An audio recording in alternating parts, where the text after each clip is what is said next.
Hello friends, welcome to Paru EduTech YouTube channel. Today we will discuss about the idioms and phrases. ఇప్పుడు ఇంగ్లీష్లో ఏ ఎగ్జామ్కైనా English ఒక subject ఉన్నప్పుడు ఆ ఎగ్జామ్లో కన్ఫామ్గా ఇడియమ్స్ అండ్ ఫ్రేజెస్ అండి బిట్స్ అనేది కన్ఫామ్గా ఇస్తాడు. అది ఏ ఎగ్జామ్ అయినా English one of the subject ఉంది. అండ్ ఈ టాపిక్ కూడా చాలా ఈజీ అనమాట. చాలామంది ఫోకస్ చేయరు. ఫోకస్ చేస్తే మాత్రం దీని అంత ఈజీ అటు ఉండదు. అయితే ఏ ఎగ్జామ్స్ మెయిన్ ఇస్తారంటే ఇప్పుడు ఎస్ఎస్సి సీజీఎల్ కానీ సిహెచ్ఎస్ ఎస్ఎస్సి ఏ ఎగ్జామ్స్ అయినా ఆ సెంట్రల్ గవర్నమెంట్ ఏ ఎగ్జామ్స్కైనా ఇంగ్లీష్ అనేది కన్ఫర్మ్ ఉంటుంది. అంతేకాకుండా స్టేట్ గవర్నమెంట్లో కూడా రీసెంట్గా junior assistant high court junior assistant పోస్టులు పడ్డాయి కదా, వాటికి ఇంగ్లీష్ అనేది వన్ ఆఫ్ సబ్జెక్ట్. దాంట్లో కూడా వన్ ఆఫ్ ది టాపిక్ అనేది ఇడియమ్స్ అండ్ ఫ్రేజెస్ అనేది ఇచ్చారు. అండ్ రాబోయే ఏపీపీఎస్సీ నుండి వచ్చే జూనియర్ అసిస్టెంట్ రెవెన్యూ శాఖలో ఉన్న కంప్యూటర్ అసిస్టెంట్ ఉన్నాయి కదా, వాటికి 75 బిట్స్ ఇంగ్లీష్ నుండి వస్తాయి. సో దాంట్లో కన్ఫామ్గా వీటి నుండి ఒక 5 నుండి 10 బిట్స్ ఇచ్చే అవకాశం ఉంది. వన్ ఆఫ్ ది సబ్జెక్ట్ అనమాట, ఇంపార్టెంట్ అండ్ ఈజీ టాపిక్ అనమాట. అయితే నేనేం చేస్తానంటే ఈ సిరీస్ మొత్తానికి ఇడియమ్స్ అండ్ ఫ్రేజెస్ నుండి లాస్ట్ 20 ఇయర్స్లో ఎస్ఎస్సి నుండి వచ్చే ఎగ్జామ్స్కి నుండి ఎస్ఎస్సికి ఇవే డిఫరెన్స్ ఉన్నాయి కదా, డిఫరెంట్ ఎగ్జామ్స్ ఉన్నాయి సీజీఎల్ సిహెచ్ఎస్, వాటి నుండి వచ్చే ప్రతి బిట్ని ఎక్స్ప్లెయిన్ చేయడానికి ప్రయత్నం చేస్తాను. అండ్ ఈజీ అండ్ పిక్టోరికల్ మెథడ్ అనమాట. ఏదో జనరల్గా నేను ఎక్స్ప్లెయిన్ చేయాలని చేయట్లేదు, పిక్టోరికల్ రిప్రజెంటేషన్లో అర్థమయ్యే రీతిలో నా టార్గెట్ ఏంటంటే ఈ వీడియో అంతా అయిపోయిన తర్వాత మీరు ఒక నోట్స్ రాసుకున్న తర్వాత ఒకసారి చదివితే వచ్చేటట్టు అనమాట. జస్ట్ మీకు అర్థమయ్యేటట్టు ఈ ఎగ్జామ్ అదే ఈ వీడియో అయ్యేసరికి మీకు మొత్తం తెలిసేటట్లు ఎక్స్ప్లెయిన్ చేస్తాను. సో ఇప్పుడు మనం మెయిన్ టాపిక్లో వెళ్తే ఇడియమ్స్ అండ్ ఫేజెస్ అంటే అర్థమేటండి మనం తెలుసుకుందాం. ఇడియమ్స్ అండ్ ఫేజెస్ అంటే అర్థమేటంటే తెలుగులో జాతీయాలు అంటారు తెలుసా. అంటే ఏం లేదు, ఇప్పుడు ఫర్ ఎగ్జాంపుల్ వాడు ఒక టాపిక్ ఒక జస్ట్ ఒక కొటేషన్లో ఇస్తాడు, దాని అర్థం వేరేగా ఉంటుంది, మళ్ళీ ఇన్నర్ అర్థం వేరేగా ఉంటుంది. సో అర్థమైంది కదా, అర్థం వేరు ఇన్నర్ అర్థం వేరు. ఇది మీరు ఏంటంటే ఇప్పుడు నేను టాపిక్లో వెళ్ళిన తర్వాత ఎగ్జాంపుల్ చెప్తే మీకు క్లియర్గా అర్థమవుతుంది. సో మనం ఫస్ట్ ఈ వీడియో ఫస్ట్ చూద్దాం. చూడండి, looking for a needle in hash tag. First ఉండండి, లుకింగ్ ఫర్ ఈ నీడిల్ ఇన్ హ్యాష్ ట్యాగ్.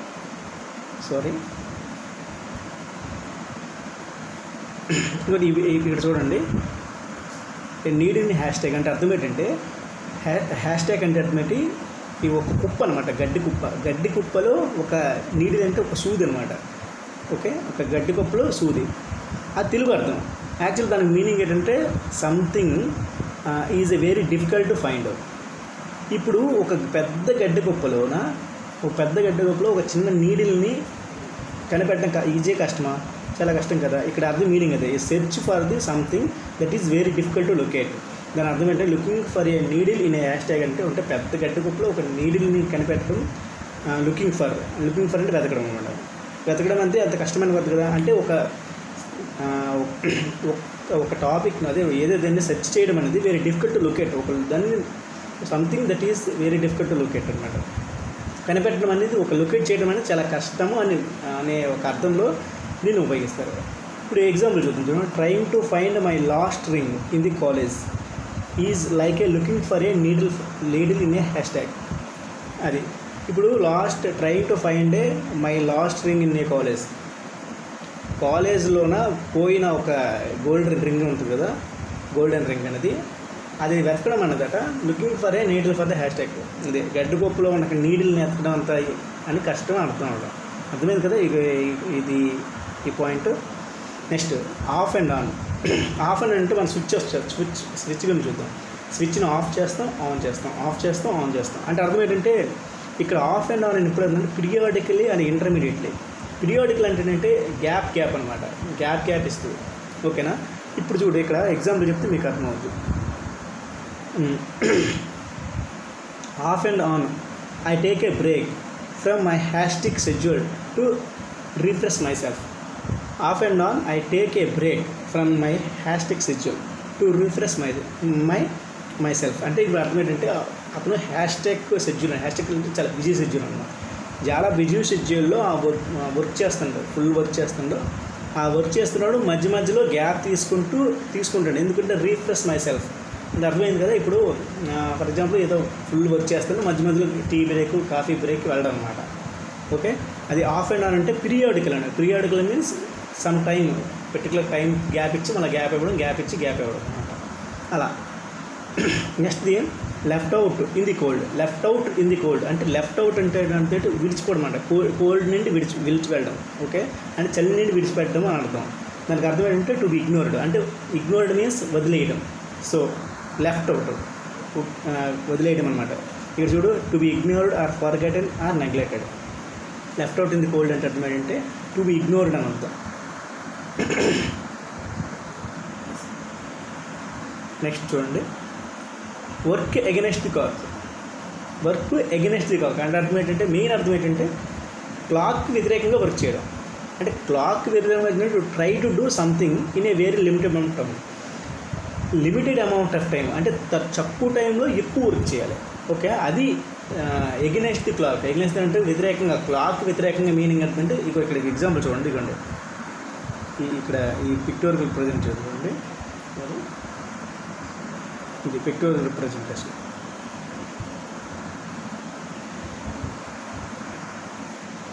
ఇది pictorial representation against the clock. Okay, అంటే అర్థమేంటండి, అంటే తక్కువ టైంలో ఎక్కువ వచ్చాను. ఫర్ ఎగ్జాంపుల్ బీటెక్ ఎగ్జామ్స్ చూడండి. బీటెక్ ఎగ్జామ్స్ చూస్తున్నప్పుడు మీరు సంవత్సరం అంతా మనం చదువుకునే దానికంటే లాస్ట్ ఎగ్జామ్ ముందు నైట్ అవుట్ చేస్తారు. సంవత్సరం అంతా చదవాల్సిన సబ్జెక్టు ఒక నైట్ అవుట్లో చేస్తారు. సో తక్కువ టైంలో ఎక్కువ కంప్లీట్ చేయాలి. సో ఆ టైంలో మనం ఏం చేస్తామంటే దాన్ని ఎగెనెస్ట్ ది క్లాక్ అంటారు అనమాట, దాని మీనింగ్. సో ఇక్కడ ఎగ్జాంపుల్ చూస్తాను. With the only of the syllabus studied I raised against the clock to be ready for the exam on Monday. Of the syllabus మాత్రమే కంప్లీట్ అయ్యింది. ఓకే, మనము ఇప్పుడు అతను ఏంటంటే I raised against the clock to ready for the exam for the Monday exam కోసము ఇంకా నేను ఎక్కువ వర్క్ చేయాలి అంటున్నాను. Okay, playing with the fire. ఇక్కడ ప్లేయింగ్ విత్ ది ఫైర్ అనేది చూడండి. ఇక ప్లేయింగ్ విత్ ది ఫైర్ అంటే to do something that risky or dangerous. అంటే ఇప్పుడు ప్లేయింగ్ విత్ ది ఫైర్ అంటే ఇక్కడ ఎగ్జాంపుల్ చూడండి, ఇలా కొడతారు కదా. అంటే ఇప్పుడు నోట్లో కిరోసిన్ పెట్టుకొని ఒక అగ్గిపెల్లని ఉప్పును ఉత్తే అగ్గి వస్తుంది కదా. అంటే దాని ఒక డేంజరస్ టాస్క్ అనమాట. ఒక డేంజరస్ టాస్క్ని ఇలా ప్లేయింగ్ విత్ ది ఫైర్ అని అంటారు. అంటే ఇప్పుడు వాళ్ళు ఎలాగిస్తారంటే, ఇది ఎగ్జామ్లో ఎస్ఎస్సి ఎగ్జామ్ ఎలాగిస్తారంటే ఇలా ఇస్తారు. ఫర్ ఎగ్జాంపుల్ చూడండి, Raju was playing with the ఇలా ఉంది కదా. ఇది Raju was playing with fire when he made a speeches against the management అని ఇస్తారు. ఇలాగిస్తారు. అప్పుడు ఇలాగ ప్లేయింగ్ విత్ ది ఫైర్ అనేది ఒక బోల్డ్ చేస్తారు అనమాట. బోల్డ్ చేసినప్పుడు కింద అర్థాలు ఇస్తారు. అలాగే ఇవ్వచ్చు, ఫస్ట్ క్వశ్చన్ అలాగే ఇవ్వచ్చు. లేదా డైరెక్ట్గా ప్లేయింగ్ విత్ ది ఫైర్ నుంచి కింద 4 ఆప్షన్స్ ఇవ్వచ్చు. టేకింగ్ ఏ గ్రేవ్ రిస్క్ అలా అయినా ఇవ్వచ్చు అనమాట. ఏది రాదు, ఆ రెండింటిలో ఏదైనా ఇవ్వచ్చు. మెజారిటీగా ఇలా ఇస్తారనమాట, మెజారిటీగా. ఓకేనా? ఓకే, ఇప్పుడు చూడండి, టేకింగ్ ఏ గేమ్ రిస్క్గా ఉన్న టాస్క్స్ని అలా అంటారు. Raju was playing with fire when he made a speeches against the management. అంటే ఒక మేనేజ్మెంట్ వ్యతిరేకంగా అతను మాట్లాడుతున్నప్పుడు అతను రిస్క్లో పడుతున్నట్టే కదా. రాజు వాజ్ ప్లేయింగ్ విత్ ఫైర్ అంటే రాజు రిస్క్లో పడుతున్నాను అర్థం. ఓకే, అర్థమవుతుంది కదా. నెక్స్ట్ ఆల్ ది ఇయర్స్ అంటే ఇక్కడ చూడండి, ఇక్కడ పిక్టోరిక్గా మీరు చూడండి, అలాగైతే మీకు అర్థమవుతుంది బాగా. ఆల్ ది ఇయర్స్ అంటే ఒక అటెన్షన్తో వినడం. మనం చెవికి ఇలా పెట్టుకుని ఉన్నారు కదండి, చేయి పెట్టుకొని. ఆల్ ది ఇయర్స్ అంటే అన్ని ఇయర్స్ అనమాట, మొత్తం ఇయర్స్ అన్న 2 ఇయర్ అంటే బోత్ ఇయర్స్ అని అర్థం. 2 చెవులు అంటే అర్థం ఏంటంటే వెరీ ఇంటెన్సివ్, అంటే చాలా జాగ్రత్తగా వింటున్నారు. అంటే లెసన్ని కేర్ఫుల్గా వింటున్నారు అర్థం. కేర్ఫుల్గా వింటున్నప్పుడు మనం ఈ ఈడియమ్స్ అన్ని ఉపయోగిస్తాం. Through out speech the crowd was all the years. మొత్తం ఆ స్పీచ్ ఇస్తున్నప్పుడల్లా ఆ క్రౌడ్ మొత్తం చాలా ఇంటెన్సివ్గా వింటున్నారు అని అర్థం. అటెంటివ్గా వింటున్నారు అని అర్థం. ఓకే, నెక్స్ట్ స్వెలెన్ హెడెడ్ అంటే తెలుగు మీనింగ్. స్వెలెన్ అంటే అర్థం ఏంటంటే స్వెలెన్ అంటారు. అంటే అది ఉబ్బడం అంటారు కదా, ఉబ్బిపోవడం. ముఖం ఇగో చూడండి, ఇక్కడ ఎగ్జాంపుల్ ఉంది, ఇలాగ ఉబ్బిపోవడం ఉందన్నమాట. ఉబ్బిపోయిన ఫేస్ అంటే అర్థం ఏంటంటే అహంకారం అనమాట. అంటే కాన్సీటెడ్ అంటే అర్థం అంటే ఉబ్బిపోవడం ఉన్నమాట.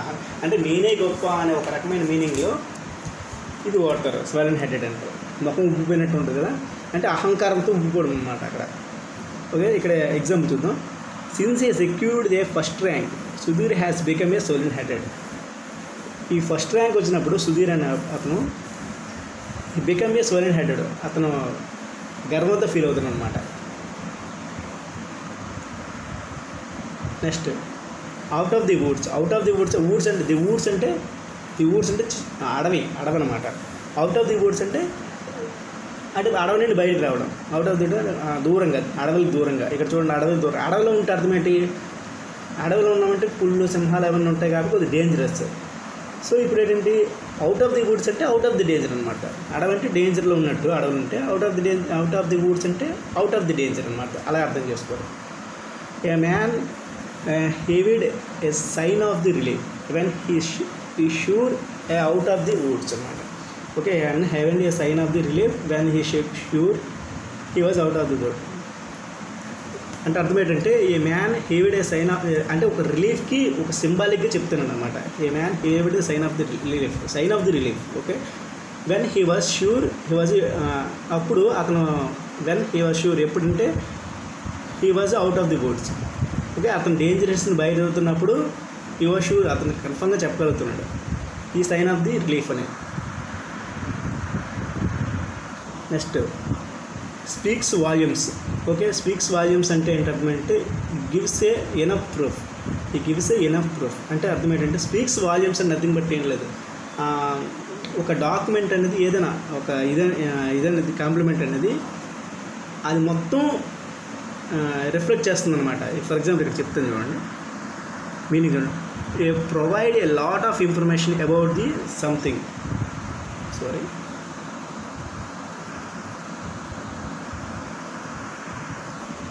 మీనింగ్ ఉంది. He provides a lot of information about something to show something very clearly. అంటే అది రిఫ్లెక్ట్ చేస్తుంది అనమాట.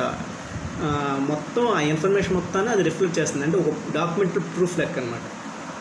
Speaks volumes.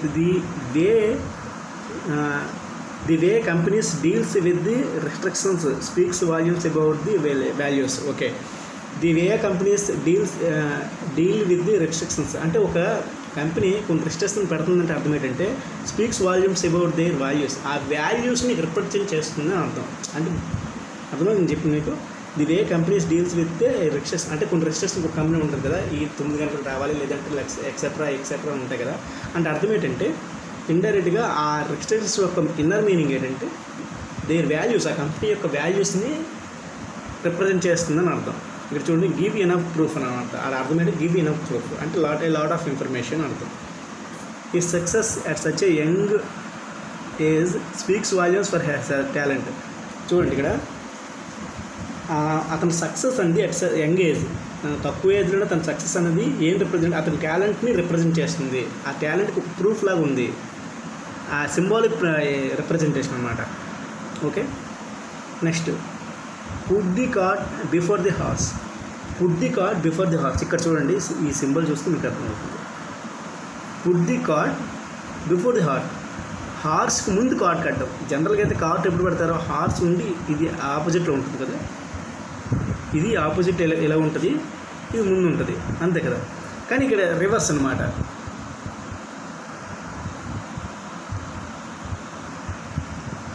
Put the cart before the horse అంటే అర్థం ఏంటంటే to do things in a wrong ఆర్డర్లో పెట్టడం. యాక్చువల్ ఆర్డర్ ఏంటి, ఫస్ట్ హార్స్ ఉండాలి, తర్వాత కార్ట్ ఉండాలి. సో ఇక్కడ డిఫరెంట్ ఏంటి, put the cart before the horse అనమాట. ఇప్పుడు ఇది ఎక్కడ ఉపయోగిస్తామంటే ఆర్డర్ అనేది రాంగ్ ఆర్డర్లో పెట్టినప్పుడు ఇది ఉపయోగిస్తాం. Have things the confused and mixed అనమాట. కన్ఫ్యూజన్ ఉన్నప్పుడు ఇలా పెడుతుంటారు కదా, ఆ కన్ఫ్యూజన్ ఉన్నప్పుడు ఆ మీనింగ్లో కూడా ఇది ఉపయోగిస్తారు. ఇక్కడ ఎగ్జాంపుల్ చూడండి, one must learn to prioritize in the life, it never's play to put order in the horse. One must learn prioritize in the life అంటే ప్రియారిటీ అనేది ఉండాలి లైఫ్లో. ఓకేనా, ఆ ప్రియారిటీ అనేది తెలుసుకోవాలి, ఏది ముందు ఇవ్వాలి ఏదంటే. It never play to put in the card before the, it never place to the put. అదే ఆ పుట్ ఆర్డర్స్ అనేది ప్రియారిటీ అనేది కన్ఫర్మ్గా లైఫ్లో ఉండాలి. ఏం తద్దు ఏది ఇవ్వాలి అనేది దాని మీద ఇప్పుడు యాక్చువల్లీ ఇవన్నీ ఈ మీనింగ్స్ ఏంటంటే ఇవి ఎగ్జాంపుల్ ఇస్తాను కదా, ఇవి ఎగ్జాంపుల్స్ అవి ఆల్రెడీ ప్రీవియస్ క్వశ్చన్లో ఇస్తున్నవే ఇచ్చాను. Okay, blow your top. ఇక్కడ బ్లో యువర్ టాప్ అంటే ఇక్కడ చూడండి. బ్లో అంటే ఏంటంటే లైక్ విసరడం, లైక్ అలా అనమాట. బ్లో యువర్ టాప్ అంటే ఇక్కడ ఈ ఎగ్జాంపుల్ ఈ పిక్టోరియల్ చూస్తే ఎక్స్ట్రీమ్లీ యాంగ్రీ అనమాట. సో ఇప్పుడు ఈ అగ్గి చూడండి, పైన అగ్గినిప్పులాగా వెళ్తుంది కదా, అలా అనమాట బ్లో యువర్ టాప్. ఈ ఎగ్జామ్ అంటే ఈ పిక్టోరియల్ రిప్రజెంటేషన్ గుర్తుపెట్టుకుంటే మీరు ఈజీగా అది అర్థమవుతుంది. లూజ్ వన్ టెంపర్ అనమాట, అలాగే ఉండొచ్చు. Lose one temper become a very angry అనమాట, చాలా కోపంతో ఉండడం. ఓకేనా. The boss is going to blow as top when he discovers the blunt mistake in a balance sheet. Balance షీట్లో ఒక మిస్టేక్ని అతను ఫైండ్ అవుట్ చేశారు.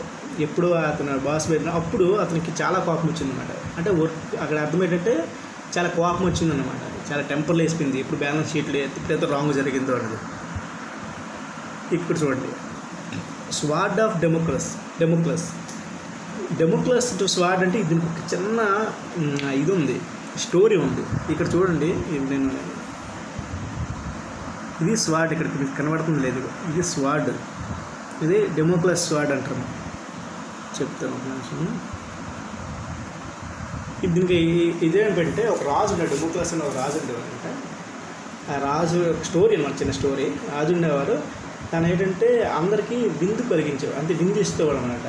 విందు ఇస్తూ ఆ మొత్తం అదే అతను ఇచ్చే విందు మొత్తం తినేస్తే అతనికి మంచి గిఫ్ట్లు ఇచ్చేవాడు, డెమోక్రస్ అన్నమాట.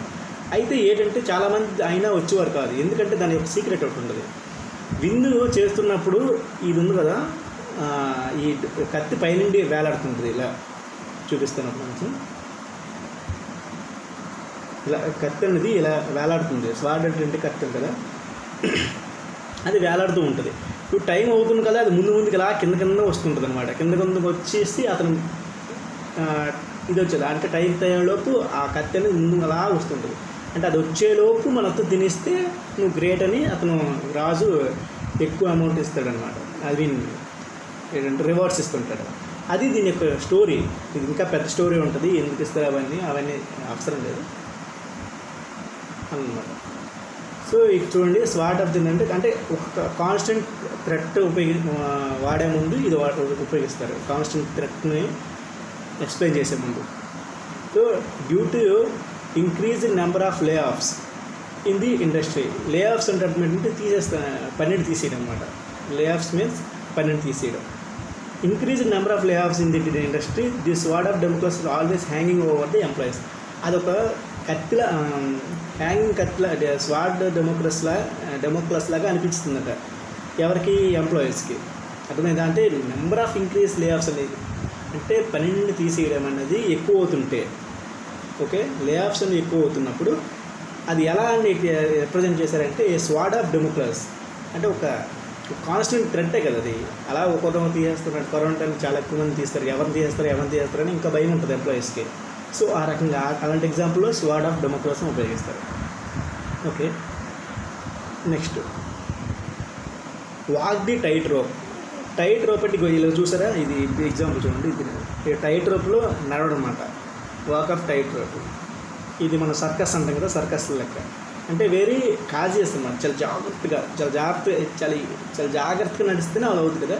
చాలా కేర్ఫుల్గా ఉన్నాము, జాగ్రత్తగా ఉన్నాము, కాజియస్గా ఉన్నాము అనే టైంలో ఇది ఉపయోగిస్తారు. వాక్ ది టైట్ రోప్ అని అర్థం. ఓకేనా. To difficult situation in which very small mistake could have a very big result. అదే అక్కడ ఎక్కడ ఉంది, టు బి డిఫికల్ట్ సిచ్యువేషన్. ఒక డిఫికల్ట్ సిచ్యువేషన్లో మనం చేసే స్మాల్ మిస్టేక్ కూడా అది బ్యాడ్ రిజల్ట్ని రిఫ్లెక్ట్ చేస్తుంది. A mountaineer has a walk a tight rope has a small slip can move the fatal. Okay, ఆ మౌంటైన్ అనేది చాలా జాగ్రత్తగా వెళ్ళాలి. అది ఇప్పుడు చాలా స్లిప్ కూడా అది దానికి అనార్థానికి దారి తీస్తుంది అని అంటున్నారు. Through thick and thin. ఇక ఎగ్జాంపుల్ ఉంది. థిక్ అండ్ థిన్ అంటే అర్థం ఏంటంటే చాలా క్లోజ్గా ఉండడం అనమాట. సో అంటే ఎనీ సిచ్యువేషన్లో ఏ సిచ్యువేషన్లో కూడా నీకు తోడుగా ఉండడం. ఎగ్జాంపుల్ ఫ్రెండ్స్ జస్ట్ ఉంటారు కదా, ట్రూ ఫ్రెండ్స్ అని అంటారు. చూడండి ఇక్కడ example. True friends stay by our side through thick and thin. అంటే thick and thin means any situation, నీ కష్టాల్లో సుఖాల్లో తోడుండే ఫ్రెండ్స్ని థిక్ అండ్ థిన్తో పోలుస్తాం. Okay. Ended in the smoke. Ended in the smoke అంటే గాల్లో కలిసిపోవడం అంటారు కదా, పిల్లడు అయితే గాల్లో కలిసిపోవడం అంటారు. గాల్లో కలిసిపోవడం అంటే అర్థం ఏంటంటే నో రిజల్ట్ అనమాట. To come to nothing and to have no positive result. No positive result అంటే రిజల్ట్ లేదు, మనం ఒక ఎంత ప్రయత్నించినా మనకు అది దక్కట్లేదు అన్నప్పుడు ఎండెడ్ మా ప్రయత్నాలన్నీ వ్యర్థమైపోయి అంటాం కదా, అలా ఎండెడ్ ఇన్ స్మోక్ అంటే. To come to nothing. చూడండి, though ambitious project to impact free books to all students ended in school. Ambitious project ఒక ప్రతిష్టాత్మకమైన ప్రాజెక్ట్ ఉంది కదా, ఆ ప్రాజెక్ట్ అనేది impact free books to all students. అంటే అందరికీ స్టూడెంట్స్కి ఫ్రీగా బుక్స్ ఇవ్వాలనే ఒక ప్రాజెక్ట్ని గవర్నమెంట్ ప్రకటించిందనుకో, అది ఎండెడ్ ఇన్ ది స్మోక్ అనమాట. అది వేస్ట్ అయిపోయింది అంటే ఫ్రూట్ఫుల్ రిజల్ట్ అనేది ఇవ్వలేదు, అనుకున్న రిజల్ట్ అనేది ఇవ్వలేదు అని అర్థం ఇక్కడ ఇండైరెక్ట్గా. Keep the wolf from the door. ఇక్కడ చూడండి, keep the wolf from the door. ఈ ఎగ్జామ్ చూడండి, వూల్ఫ్ అనేది ఇక్కడ ఉంది, keep the wolf from the door అంటే అర్థం ఏంటంటే ఇక్కడ పోవర్టీ అండ్ టైంలో అంటే ఇక్కడ ఇప్పుడు జనరల్గా మనము అన్నం తింటున్నప్పుడు ఏదైనా కుక్క వచ్చిందనుకో, ఇక్కడ వూల్ఫ్ అని వాడాడు. జనరల్గా మన తెలుగులో మన సైడ్ అయితే ప్రాక్టికల్ ఎగ్జాంపుల్ కుక్కలు వచ్చినప్పుడు ఇలా తోలేస్తుంటాం, ఎందుకంటే మనం తినడానికే లేదు ఇంక దానికి పెడతాము అన్నట్టు. ఇంకే మందరు ఉంటే కుక్కకు పెడతాము, లేదంటే లేదు కదా. సో అలా అనమాట. ఇక్కడ వూల్ఫ్ అని వాడాడు. అవాయిడ్ ది స్టర్వేషన్, ఆకలి అనమాట. అవాయిడ్ ది స్టర్వేషన్ టైంలోన ఇది keep the wolf from the door అని ఉపయోగిస్తాం. Extreme poverty made the poor woman wonder how ఈ long she would keep the wolf from the door. Extreme poverty made the poor woman wonder. Wonder అంటే ఏంటంటే వీధి ఇది చేయడం అనమాట, వీధిలోకి వెళ్ళిపోవడం అంటే అనాథలు అయిపోవడం అలాగనమాట. How long she could keep the from the home.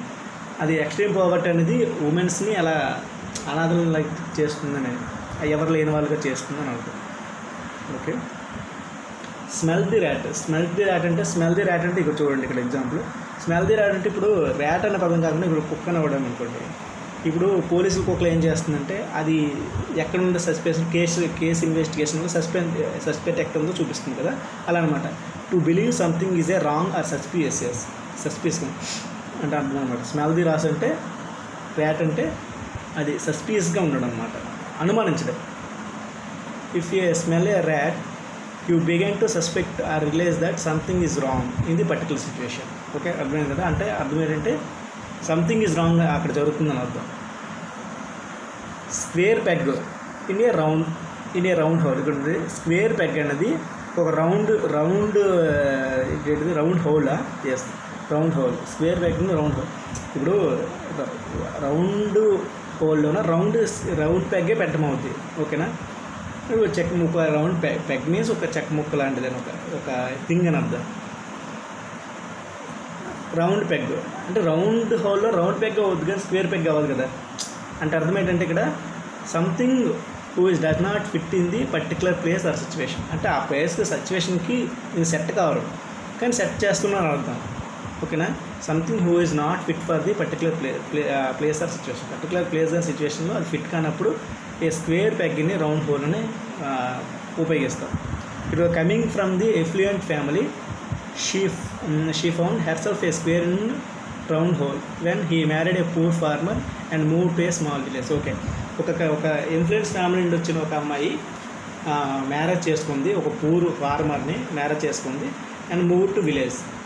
ఒక విలేజ్కి వెళ్ళింది. ఒక రిచ్గా ఉండే ఒక అమ్మాయి, సిటీల్లో తిరిగే అమ్మాయి ఒక పూర్ ఫార్మర్ని పెళ్లి చేసుకొని ఆ స్మాల్ విలేజ్లోకి వెళ్ళినప్పుడు అప్పుడు తను అక్కడ ఉండలేదు కదా. అది ఆ టైంలో ఏంటంటే స్క్వేర్ పెగ్ ఇనే రౌండ్ హోల్గా ఎక్స్ప్లెయిన్ చేశారు అనమాట. తను అనుకుంది. కట్ ది క్విక్ అంటే చూడండి, a very hurt she was cut quick the మైదేరి in the insults. And cut the quick అంటే ఒక meaning hurt the someone feelings a lot. Cut the quick అంటే హర్ట్ ది సమ్వన్స్ ఫీలింగ్, ఒక ఫీలింగ్ని hurt చేయడం అనమాట. Okay. A loyal watchman was cut the quick when he was accused a థిఫ్. అంటే ఒక ఏంటంటే దొంగతనం కేసులో అతను ముద్దాయి అక్యూజ్డ్గా పెట్టినప్పుడు అతను హత్య చేసిన మనోభావం ఒక ఏంటంటే అతను సిన్సియర్ పర్సన్ని ఒక సిన్సియర్ వాచ్మ్యాన్ని ఒక థెఫ్ట్ కేసులో అక్యూజ్గా పెట్టినప్పుడు అతను మనోభావాలు దెబ్బతీంటాయి కదా, అలా అనమాట. మనోభావాలు దెబ్బతీస్తున్నట్టు ఫీల్ అవుతారు అన్నమాట. సో కట్ ది క్విక్ అంటే అర్థం ఏంటంటే to hurt some one feeling is a lot. ఇది చూడండి, బోల్డ్ ఫ్రమ్ ది బ్లో. ఇక్కడ చూడండి, బ్లో అంటే ఆకాశానికి ఇన్నర్ మీనింగ్ అనమాట. అలాగే బోల్డ్ ఫ్రమ్ ది బ్లో, ఆకాశం నుండి ఒక బోల్ట్ పడ్డం. ఓకేనా, బోల్ట్ ఫ్రమ్ ది అంటే ఆకాశం, అది జరగని పని. ఆకాశం నుండి వర్షం పడుతుంది కానీ బోల్ట్లు నట్లు పడతాయి అంటే పడవు కదా. అంటే ఒక ఎలాంటి సందర్భం ఉపయోగిస్తామంటే అది అన్ఎక్స్పెక్టెడ్ డిసాస్టర్ ఆర్ సర్ప్రైజ్. అంటే అలా పడ్డం కూడా ఒక రకమైన సర్ప్రైజ్ కదా. సో అలాంటి సందర్భంలో బోల్డ్ ఫ్రమ్ ది బ్లో అనేది ఉపయోగిస్తాం. ఓకేనా, ఇవి జాతీయాలు అంటే చెప్పిన కదా, మీనింగ్ ఒకలా ఉంటుంది, డిఫరెంట్ ఇన్నర్ మీనింగ్ ఒకలా ఉంటుంది, రీజన్స్ ఉండవు వాడికి. So the heavy losses in business comes like A bold from. సడన్గా ఒక హెవీ లాసెస్ బిజినెస్లో రావడం అనేది ఒక డిసాస్టర్గా మారిపోయిందని అర్థం అనమాట. ఒక భయంకర సిచ్యువేషన్గా మారిపోయింది. లెండ్ ఏ ఇయర్. ఇవి లెండ్ ఏ ఇయర్ అంటే ఆల్ ది ఇయర్ అని ఒకటే మీనింగ్. లెండ్ ది ఇయర్ అంటే ఇవి ఉండేది వేరే ఇంటెన్సివ్, సెంటిబుల్, అటెంటివ్గా, అంటే చాలా క్లియర్గా వినడం అన్నమాట. పేషెన్స్తో వినడం, ఓపికతో వినడం. ఓకేనా, లెండ్ ది ఇయర్ అన్న ఆల్ ది ఇయర్ అన్న ఒకటే మీనింగ్. అండ్ టెంటర్ హుక్స్, ఇది చూడండి, టెంటర్ హుక్స్ అంటే ఇది ఇలా. ఆ టెంటర్ హుక్స్ అంటే సస్పెన్స్, ఇది స్టేట్ సస్పెన్స్ అనమాట. ఇప్పుడు ఎగ్జాంపుల్ ఏం చెప్పాలంటే, ఇప్పుడు ఇలా టెంటర్ హుక్స్ అని పెట్టినప్పుడు అది గాలికి వచ్చి ఎగిరిపోవచ్చు. ఇప్పుడు టెంట్కి ఇలా హుక్స్ పెడతాం కదా, ఇలా హుక్స్ పెట్టేసి హుక్స్ పెట్టినప్పుడు అలాగే దానికి సపోర్ట్గా ఉంచుతాం టెంట్లకి. ఇప్పుడు సడన్గా గాలి వచ్చిందనుకో వెళ్ళిపోతాయి, ఎగిరిపోతుంటాయి. సో అలాంటప్పుడు ఏంటంటే ఒక సస్పెన్స్ అనమాట. అది ఎప్పుడు ఎగిరిపోద్ది, ఎప్పుడు వెళ్దాం తెలియదు కదా. అలాంటి సస్పెన్స్ స్టేట్లో టెంటర్ హుక్స్గా ఉపయోగిస్తారు. ఇలాగ ఎగ్జాంపుల్ మీరు హిస్టారికల్ గుర్తుపెట్టుకుంటే ఆటోమేటిక్గా మీకు అది గుర్తుంటుంది. ఓకేనా, ఒక సస్పెన్స్ మేనర్లో ఇది ఉపయోగిస్తామనే ఉద్దేశంతో. చూడండి, లాక్, స్టాక్ అండ్ బ్యారెల్. ఇది చూడండి, ఈ ఎగ్జాంపుల్ పెడితే మీకు లాక్ చేస్తాం, గన్కి బుల్లెట్ నింపేసి లాక్ చేస్తాం. స్టాక్ అంటే ఇలా పట్టుకున్నాం, ట్రిగ్గర్ నొక్కడం. బ్యారెల్ అంటే ముందు ఇన్న వెళ్ళేది అనమాట, కెనల్ అంటాం కదా, అది ఈ షూట్. అంటే అర్థం ఏంటంటే ఇక్కడ ది ఎంటైర్లీ అంటే టోటల్, అంటే గన్ రెడీ అయిపోవడానికి లాక్ చేస్తే, స్టాక్ చేస్తే బ్యారెల్. ఓకేనా, అంటే ఆ మూడు ఉన్నదంటే అర్థం ఏంటంటే ఎంటైర్లీ గన్ రెడీ అయ్యిందని అర్థం. అంటే ఇక్కడ కూడా సేమ్, ఎంటైర్లీ అంటే ఆల్ సంథింగ్, అంటే ఆల్ ఆఫ్ ది సంథింగ్, మొత్తం అయిపోయిందని అర్థం. అంటే టోటల్లీ అని ఉపయోగించినప్పుడు, ఎంటైర్లీ ఆ టోటల్లీ ఉపయోగించినప్పుడు లాక్, స్టాక్, బ్యారెల్ అని ఉపయోగిస్తాం. ఓకేనా, ఇన్ ది పింక్ అంటే అర్థం ఏంటంటే ఇప్పుడు మనకి లవ్ గుర్తులు గట్రా పింక్ అని పెడుతుంటారు. ఓకేనా, హార్ట్ గుర్తులకి హార్ట్ ఇప్పుడు బ్లడ్ కానీ పింక్ అంటే హెల్దీ అనమాట. గుడ్ హెల్దీ అన్నప్పుడు ఇన్ ది పింక్ అని ఉపయోగిస్తాం. ఓకే, ఇన్ ది పింక్ ఏంటంటే గుడ్ హెల్తీ. ఓకే, ఇది గుర్తుపెట్టుకోండి కదంటే హార్ట్ సింబల్ ఉంది కదా, హార్ట్ సింబల్ పింక్ కలర్లో చేస్తాం. హార్ట్ సింబల్ అంటే గుడ్ హెల్త్ అని అంటాం కదా, అలా అనమాట. Butterfly in the stomach. స్టమక్లో బటర్ఫ్లై అంటాం. అంటే బటర్ఫ్లైస్ అంటే సీతకోచులు కదా, ఇది సీతకోచులు. Butterfly in the stomach, butterfly in the stomach అంటే నెర్వస్ ఫీలింగ్. ఇప్పుడు జనరల్గా ఇది ఏంటంటే చాలామంది ఆకలి వేస్తుంది అనుకుంటారు. ఇప్పుడు నేను ఫస్ట్ టైం చదివినప్పుడు కూడా దీన్ని బటర్ఫ్లై ఇన్ ది స్టమక్ అంటే సారీ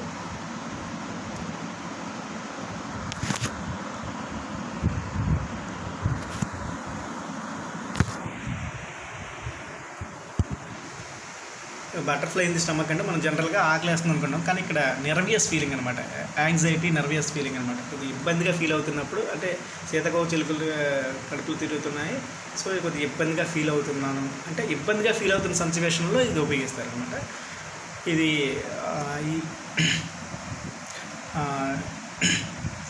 ఇది ఫస్ట్ పార్ట్. ఇంకా నేను మిగతా పార్ట్లు అన్నీ ఒకేసారి ఎక్స్ప్లెయిన్ చేయలేను. సో అందువల్ల నేను దీన్ని విడతలుగా ఎక్స్ప్లెయిన్ చేసే ప్రయత్నం చేస్తాను. And thank you watching this video. నా వీడియోకి నచ్చినట్టయితే లైక్ చేయండి, షేర్ చేయండి అండ్ సబ్స్క్రైబ్ చేయడం మర్చిపోవద్దు. Thank you.